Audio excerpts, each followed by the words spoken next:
It's the Canon Puncture Show, episode 83, Game Advocates, Shock, Social Science Fiction.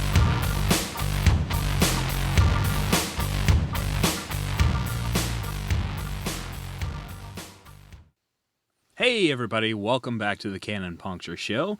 This is Rich here, and I'm happy to bring you another one of our Game Advocates episodes.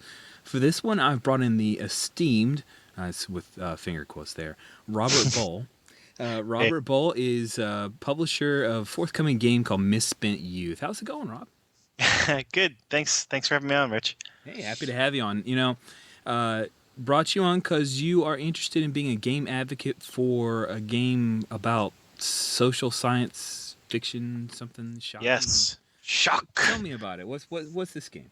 Shock is this game that I really love, and it's based on this idea of the future shock, which is a state where a person or a society, technology has advanced beyond that person or society's ability to sort of address it.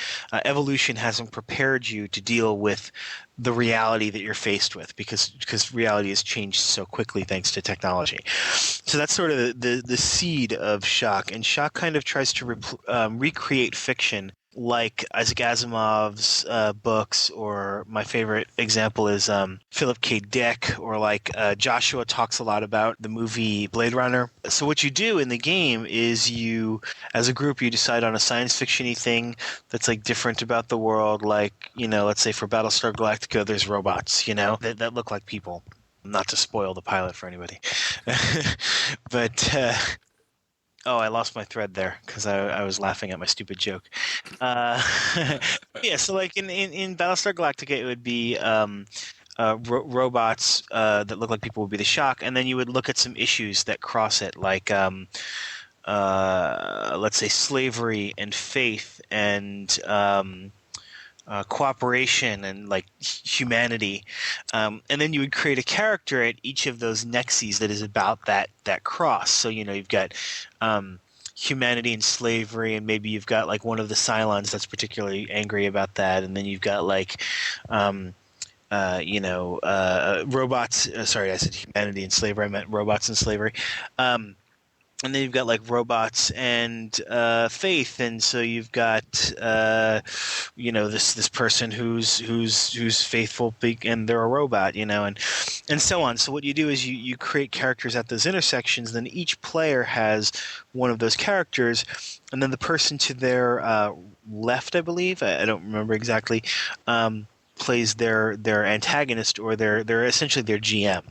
So the game operates kind of as a rotating GM thing, where like you're my GM, and then I'm Judd's GM, and then Judd is Vincent's GM, and then Vincent's your GM, for example. Okay.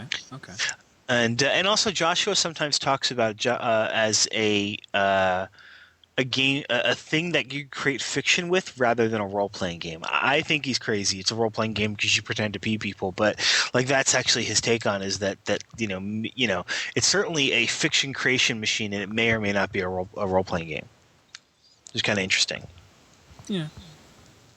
Well, I think it's a little bit of semantics. Let's get back to that. Yeah. Sure. So you're talking about this. It sounds like a really interesting character creation model. But it's a lot of good premise. Why wouldn't I just play this with GURPS?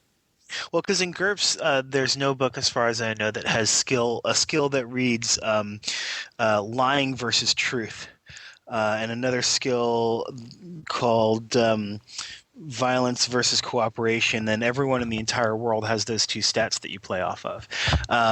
What Shock does, in addition to giving you this Shock issue grid, is then gives you a mechanism when you resolve conflicts where you decide there's these two things called praxes, and those ones that I just gave you were some examples of those. Love versus hate, or you can get really weird with it too. It can be like I don't know, double talking versus forthright speeches, or the narrower you make it, the more annoying the game becomes. But you can do it if you want to challenge yourself. So yeah, you kind of make your own skills, but everyone in the world has those skills, and there's this intense relationship between the antagonist and the player character. The player character has all these sorts of resources they can use. They get better by failing, and then eventually they wind up becoming much better. One of the things that I like about Shock is also that it's a one-shot game. You can play, I mean, a lot of people do like to play long ongoing games, but with Shock, you're nominally sort of guaranteed to get a really cool one-shot story. It's actually sort of like Crash or Traffic or something, where it's a one-shot story, but it's all these other little stories that kind of interweave with them. But with Shock, all of your protagonists will have an ending, and you kind of know at that ending, what the vague area at least where that ending is going to be at the start, because you set up a story goal. So you're like, I will find out if I am a human being or a robot, or I will stop the presidency from, taking over several more planets or something. You have an end state for your character, and then actually your antagonist tends to try to push you to an end state version that's sad, and you try to advocate for an end state position that's good. It's just a really sort of psychologically complicated game where, like, if you play GURPS Science Fiction or something, or Traveler, you're playing sort of the physics and the reality of the thing. Whereas when you play Shock, and they spend a lot of time working on making that seem right for the physical reality. When you play Shock, you're sort of playing the pressures of issues versus big events as realized in an individual person. And the game gets very complicated and interesting in little subsystems in a way to reinforce that psychological intensity and that sort of like issue-based intensity over sort of like a more action-based intensity. You play GURPS if you want more of the action game where those sort of, task resolution type thing is interesting to you. I know I'm using a little jargon there, but, where when you're concerned about moment to moment describing exactly what happens and finding out whether or not you can do things, that's what GURPS is good for, whereas Shock is good for more sort of the struggling with gigantic issues and doing something weirdly simultaneously specific and vague. Like you specifically create a certain kind of science fiction story, but that's wide open.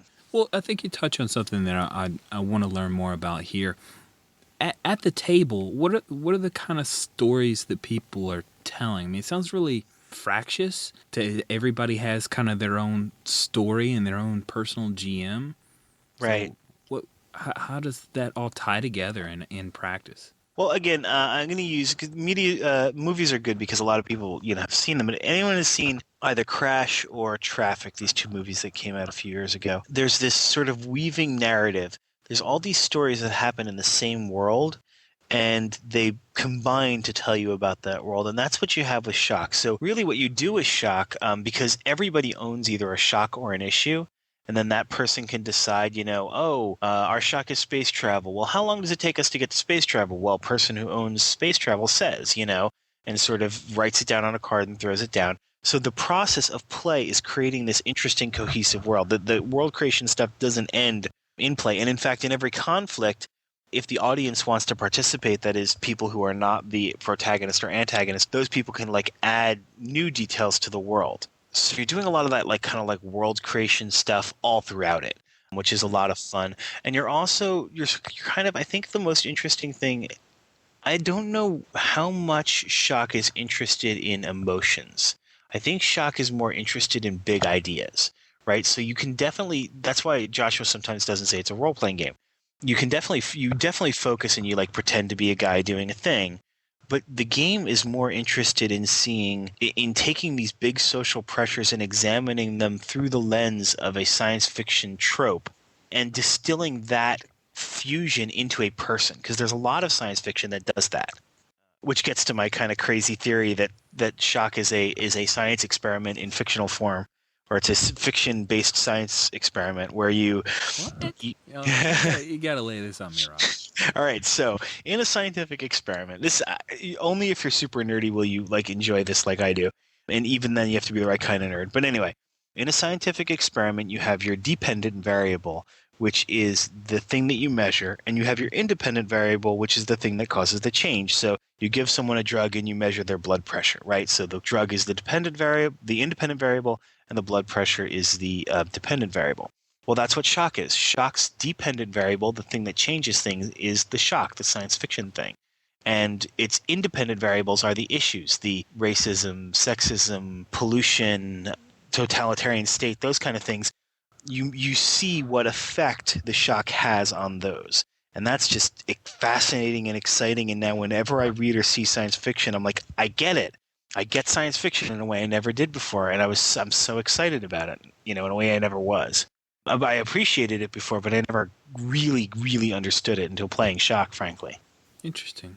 So actually, I think I skipped your question, didn't I? You were asking what the experience of play is like, right? Yeah. Very concretely, at the start of play, your antagonist says, "What do you do every day?" And you say what your guy does every day, and the antagonist acts as your opposition, making the world come after you, and you stand up to it. And then you hit a point where you have a roll, and then you play the game a little bit more, and then it passes to the next duo of players. So in this way, in Shock, you usually want to have at least 4 players. 5 is pushing it a little. 6 is really pushing it. I'm sorry, Rob. Why is 6 pushing it? Because what you do is you wind up with a very, very long and slow game. Because I have to play with you, Rich, and then Rich, you have to play with Judd, and then Judd has to play with Vincent, and then Vincent has to play with Joshua, and then Joshua has to play with Emily, and then Emily has to play with me, and then I get to play with you again for my second scene. Okay.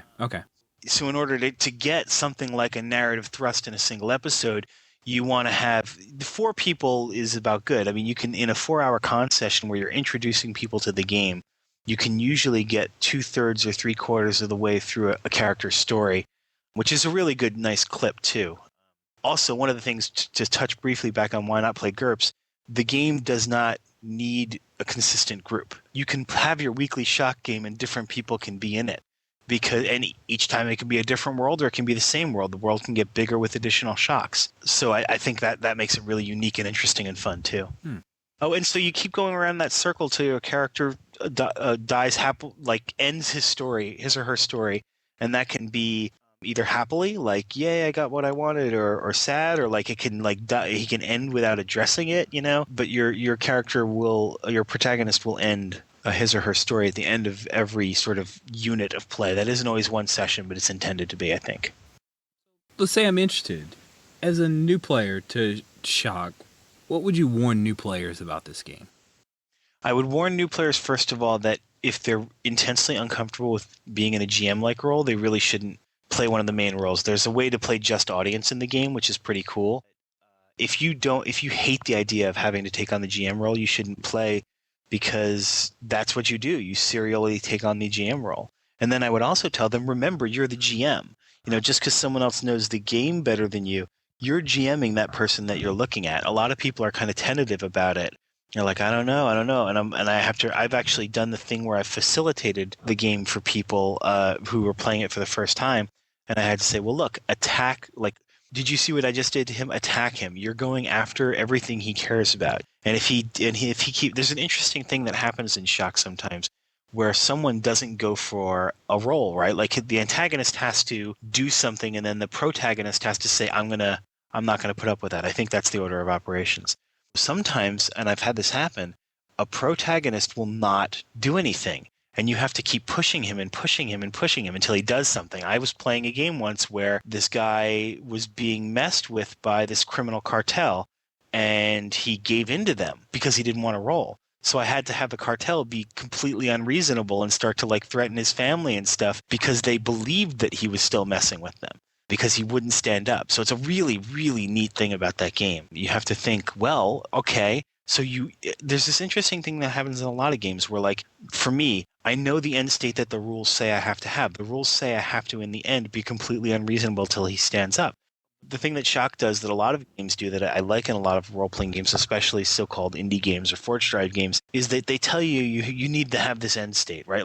So as the antagonist player, I need to keep screwing with him until he fights back to me.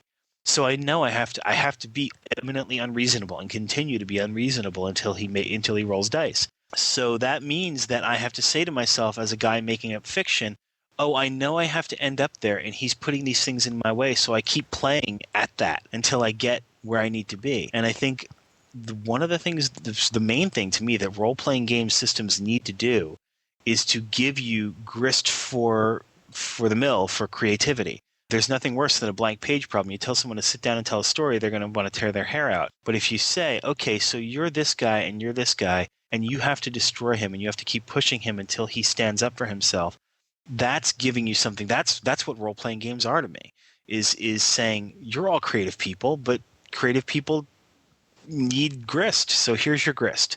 I think some of the best stuff in the world is referential, or it's remixed or whatever, and everyone's inspired by something. And I think that's what role-playing games do, systems and settings and everything, is they inspire us.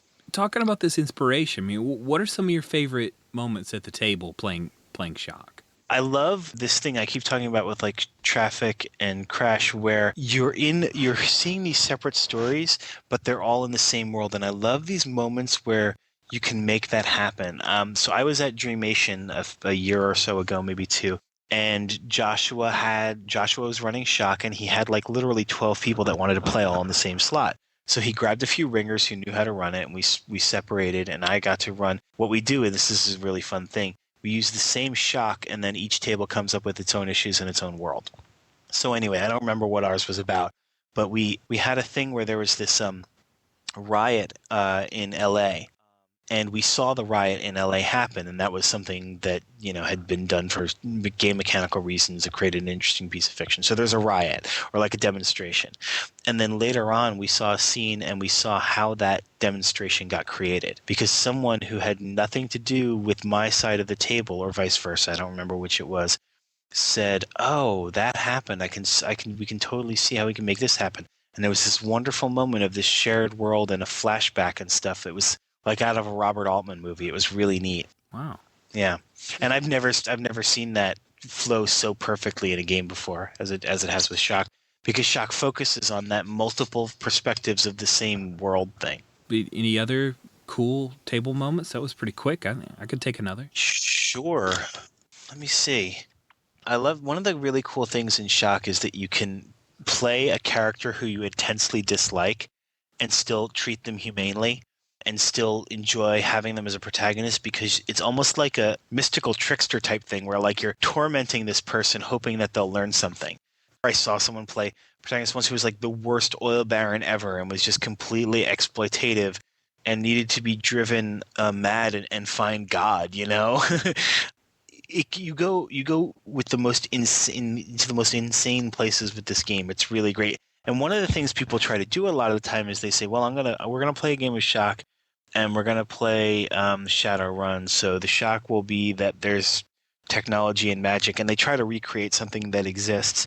Whereas I always advocate to come up with something new, or at least try to do homages to things, because I think that makes a much stronger and much more interesting story. But you know what? I don't remember where I was going with that, so fine.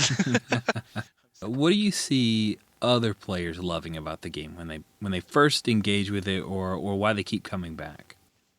I find that people really love the world creation aspect of Shock first. That's uniform. I've never met anyone who hasn't liked that part. It's actually a bedevilment of role-playing game design in my experience, where world creation rules are always fun, character creation rules are always fun, and that's actually, it's kind of like damning it with faint praise, because it is wonderful. Actually, one time I said to Joshua, before I knew him really well, I love your game, you know, and I kind of just want to like get my friends over and have us create like a Shock issue grid and make up a world and then send them away, and I'm going to write a novel.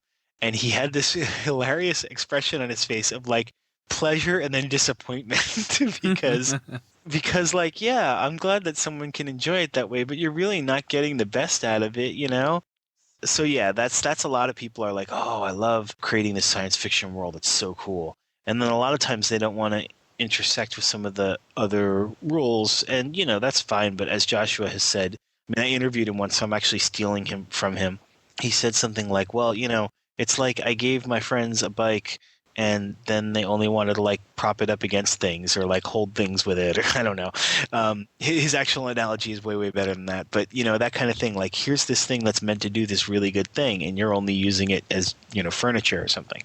Which is fine. I'm glad you have good furniture, but I'd rather you use it for its intended purpose, you know? So, and I can sympathize with that. And I do think people miss things. And in fact, I had that myself. Like, I missed a lot of things about Shock until, you know, until I actually did that facilitation fairly recently, where I realized what really needed, you know, what you needed to teach people. And the other great thing I can say about Joshua's text is that I was able to teach people to read it, to play it by sort of skimming it in order it was written.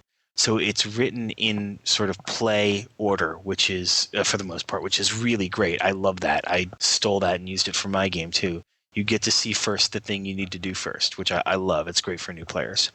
On the flip side, what do people hate about Shock?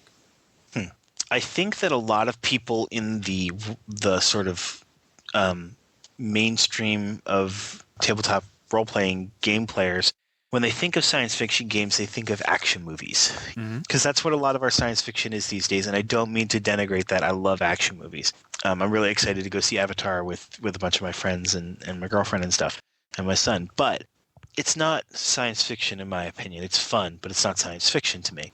I think that in our culture, science fiction means action. So if people go to Shock and they're wanting an action, they're like, this isn't a science fiction game. I don't want to play it. And you can play Shock with action, but it's not, you have to have an issue about action that you care about or something, you know? Mm-hmm.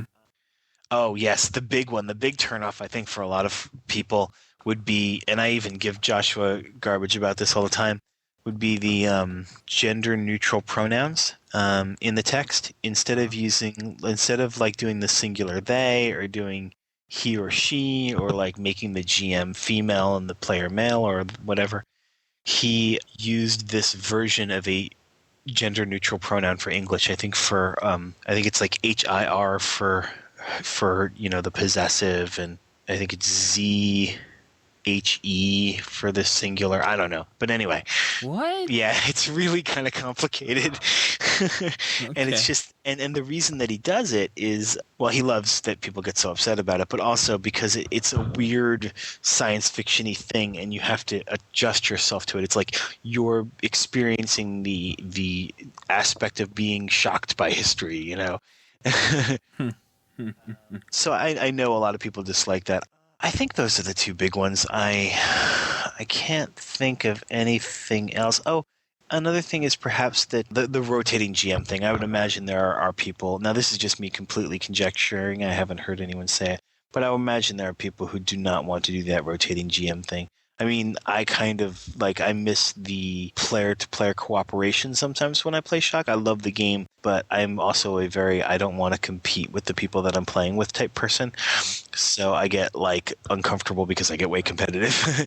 And Shock can bring that out in you because you are playing antagonist to antagonist, but hopefully you're doing it in a spirit of good sportsmanship, and I've never actually felt negative feelings from it like I have from some competitive role-playing games. So yeah. Yeah, cool. Anything else about Shock that you want to point out? It's a beautiful book. Joshua is a great layout artist. I'm using him for my game. He's got all this stuff about the golden rectangle and his philosophy is deep into this book. Not only the game, the writing, the page layout, the shape of the book, the colors. Joshua really puts all of himself into making a book. He resisted doing PDFs for a long time because he felt that he was making books, he was making physical objects, and he didn't want to sell non-physical versions of these things that he had slaved so long on making physical objects. He's exacting about this stuff, like the exact color stock necessary for the interior to look right for the exterior, and it's just this exacting work of just this incredible level of attention, and I love that. I love that kind of mania. Rob, I got to tell you, I really appreciate you taking some time here to share with me about Shock, and thanks for your time, Rob. No problem, man. Glad to help. We had such potential, such promise.